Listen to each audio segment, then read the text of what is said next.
Vama u ime općine Bogdanovci danas će vam se prvi obratiti Josip Samardžić, načelnik općine Bogdanovci. Hvala mi je velika čast da vas pozdravim sve ispred općine Bogdanovci. Pozdravljam sve očeve, majke, djecu, supruge poginulih i nestalih u obrani Bogdanovaca.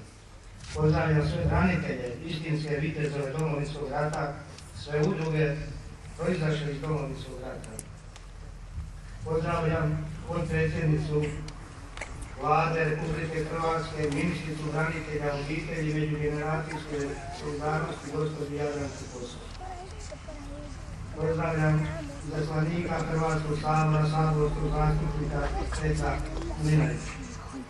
Pozdravljam župana gospodina Božu Galića, dožupana gospodina Tonija Žagrada. Pozdravljam prvog organizatora i zapovjednika obrane naše bivše općine Vukovar, predsjednika UHDD-a, predsjednika Hrvatske pučke stranke, našeg Bogdanovčanina, gospodina Tomislava Merčeka.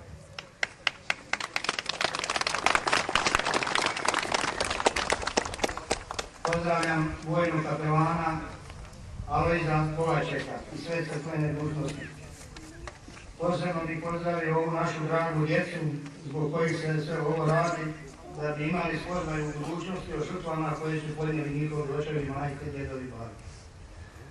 Pozdravljam sve prosvjetne djelatnike, ravnatelje osnovnih srednjih škola, predstavnika svih institucija i medija. Zahvalio bih se svim donatorima koji su pomogli pri obnovi općine. Zahvaljujem se svim radnim organizacijama koji su svojim radom doprinijeli obnovi i početku života na ovim prostorima. I na kraju bih pozdravio vas, sve nazočne koji ste došli obilježiti tužnu 15. obljetnicu stradanja naselja Bogdanovci. Oprostite, preskočio sam načelnike i moje kolege načelnike. Ivan Matković Vlasta, jedan od ratnih zapovjednika obrane Bogdanovaca. On je inicijator i autor postavljanja ovog spomenika kojega danas evo svečano otkrivamo. Molim da se obrati. Evo, 15 godina prije konačno smo dočekali da imenom i prezimenom obilježimo žrtve Bogdanovačana, pripadnika obrane ovdje. Posebno ću pozdraviti sve moje suborce preživjele koji moraju svjedočiti upravo tragediji naših Bogdanovačana. Majke i očeve koji su došli ovaj trenutak pozdraviti i obilježiti ovaj dan koji je prije 15 godina bio užasan. I Željko Perkunić, pripadnik policijske postaje Županja. On će govoriti u ime svih branitelja koji su 1991. godine došli braniti ovo mjesto. Poštovana ministrice, obitelji, branitelja i međugeneracijske solidarnosti, poštovani branitelji, gosti i žitelji Bogdanovaca. I danas, nakon 15 godina, svi mi koji smo bili u Bogdanovcima, sjećamo se teških trenutaka koje smo zajedno proživjeli. Dana 1. listopada 1991. godine u jutarnji sati kod nas 50 djelatnika policijske postaje Županja, pripadnika jedinica za posebne namjene, stiglo je na ratište u Bogdanovcu. Mislim da i dan danas niko od nas ne zna što mu je bio veći šok, da li kiša granata koja nas je dočekala ili spoznaje da ljudi oko nas umiru, ili vijest da nam je zapovjednik Filip Korov poginuo istu dana. Tijekom obrane Bogdanovaca proživjeli smo teške trenutke i pružili svoj maksimum u obrani Bogdanovaca, zajedno rame uz rame s pripadnicima ZNG-a, MUP-a, HOS-a, dragovoljaca i mještana Bogdanovaca. Unatoč potpunom okruženju, svakodnevnim granatiranjima, tenkovsko-pješačkim napadima, održali smo se punih 40 dana, sve do kobnog 10. studenog, kada su napadnuti sa svih strana.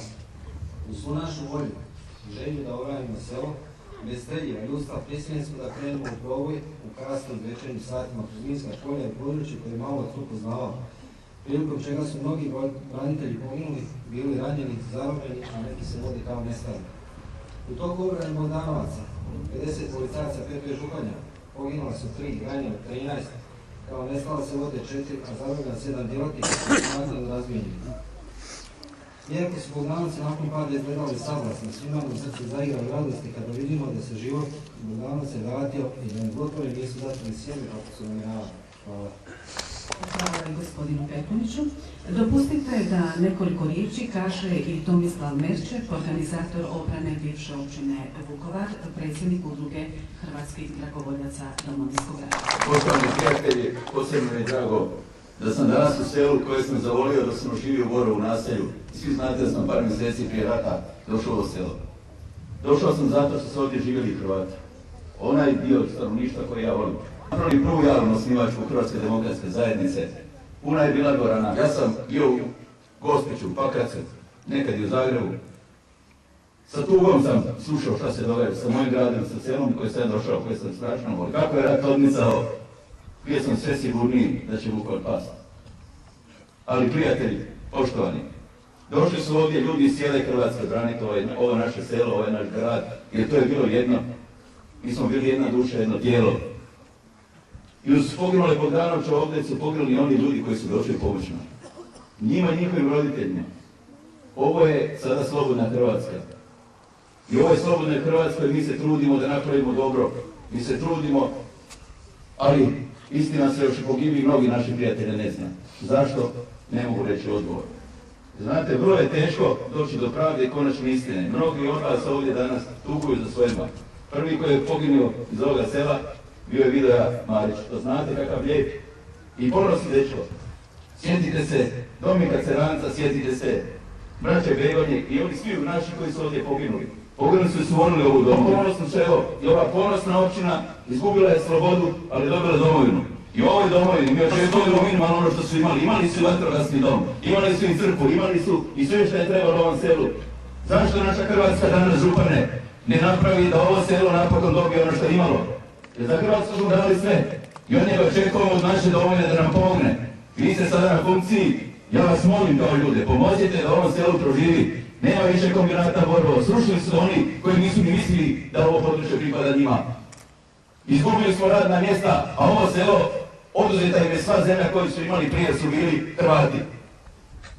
Prema tome, minimalno načinite da se ta zemlja vrati ovim ljudima koji su imali domovinu. Napravimo svi zajedno da ta domovina profunkcionira. Napravimo svi zajedno da taj grad Vukovar dobije infrastrukturu koju je imao. A ne da pogrešnim projektima napravimo gimnaziju koja se danas ruši. Ne da pogrešnim projektima ostavimo tržnicu u Vukovaru. To je na duši Miljaniću. Oni to trebaju napraviti. Vi znate ko se na tržnici skuplja i znate ko tamo gospodari. Prema tome, poštovani prijatelji, načinimo sretni ovaj narod.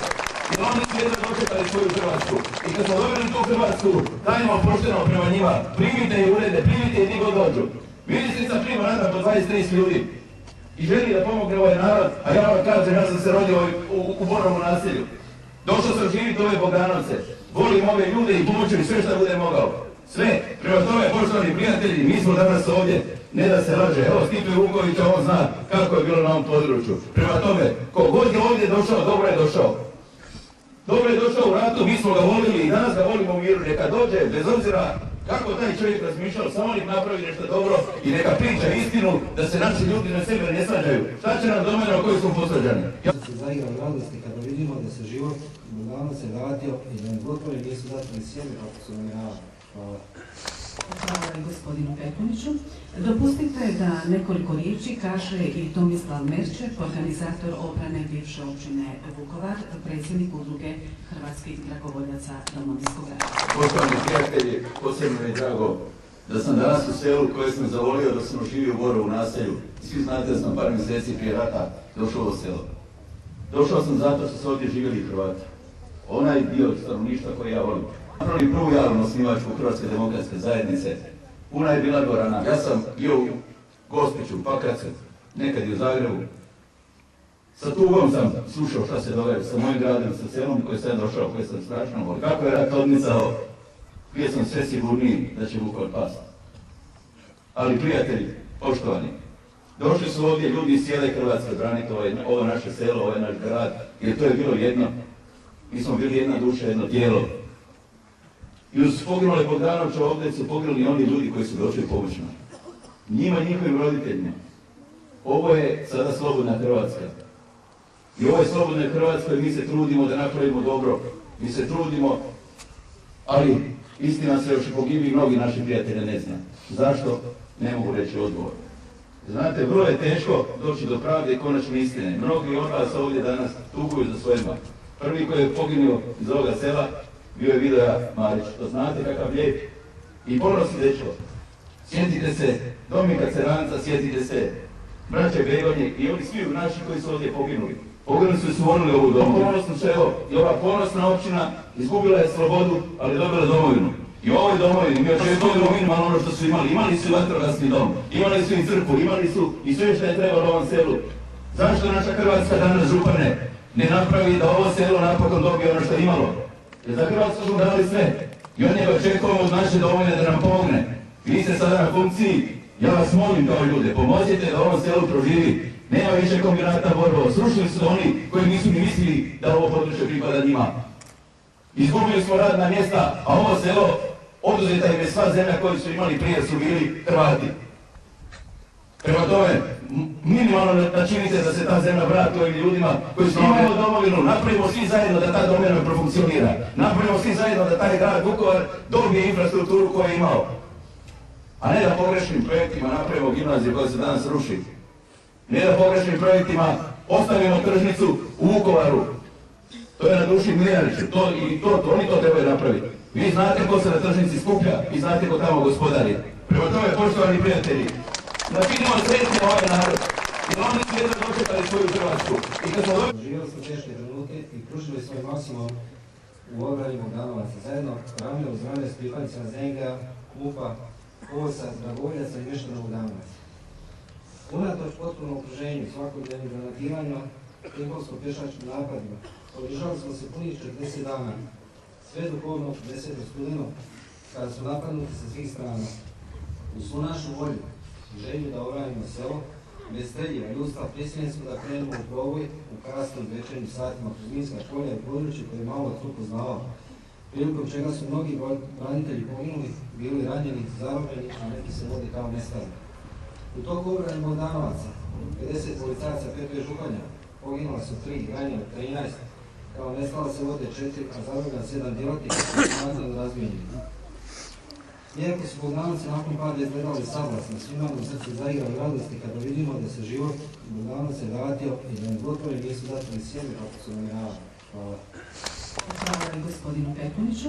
Dopustite da nekoliko riječi kaže i Tomislav Merčep, organizator obrane bivše općine Vukovar, predsjednik udruge Hrvatskih dragovoljaca Domovinskog rata. Poštovani prijatelji, posebno mi je drago da sam danas u selu koje sam zavolio da sam živio u Borovu naselju. Svi znate da sam par mjeseci prije rata došao u ovo selo. Došao sam zato što su ovdje živjeli Hrvati. Onaj dio stanovništva koji ja volim. Napravili prvu javnu osnivačku Hrvatske demokratske zajednice. Puna je bila dvorana. Ja sam bio u Gospiću, Pakracu, nekad i u Zagrebu. Sa tugom sam slušao šta se događa sa mojim gradom, sa selom koji sam došao, koji sam strašno volio. Kako je rat odmicao, bio sam sve sigurniji da će Vukovar pasti. Ali prijatelji, poštovani, došli su ovdje ljudi iz cijele Hrvatske braniti ovo naše selo, ovaj naš grad, jer to je bilo jedno. Mi smo bili jedna duša, jedno tijelo. I uz poginule Bogdanovča ovdje su poginuli oni ljudi koji su došli pomoć nam. Njima i njihovim roditeljima. Ovo je sada slobodna Hrvatska. I u ovoj slobodnoj Hrvatskoj mi se trudimo da napravimo dobro. Mi se trudimo, ali istina se još pogibi, mnogi naši prijatelji ne zna. Zašto? Ne mogu reći odgovor. Znate, vrlo je teško doći do pravde i konačne istine. Mnogi od vas ovdje danas tuguju za svojima. Prvi koji je poginuo iz ovoga sela bio je Vilija Marić. To znate kakav lijep i ponosni dečko. Sjetite se Domika Ceranca, sjetite se braće Begonje i oni svi naši koji su ovdje poginuli. Poginuli su i svonuli ovu domu. Ponosno selo i ova ponosna općina izgubila je slobodu, ali dobila domovinu.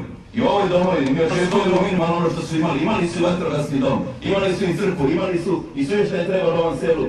Zašto naša Hrvatska danas, župane, ne napravi da ovo selo napokon dobije ono što je imalo? Jer za Hrvatsku smo dali sve.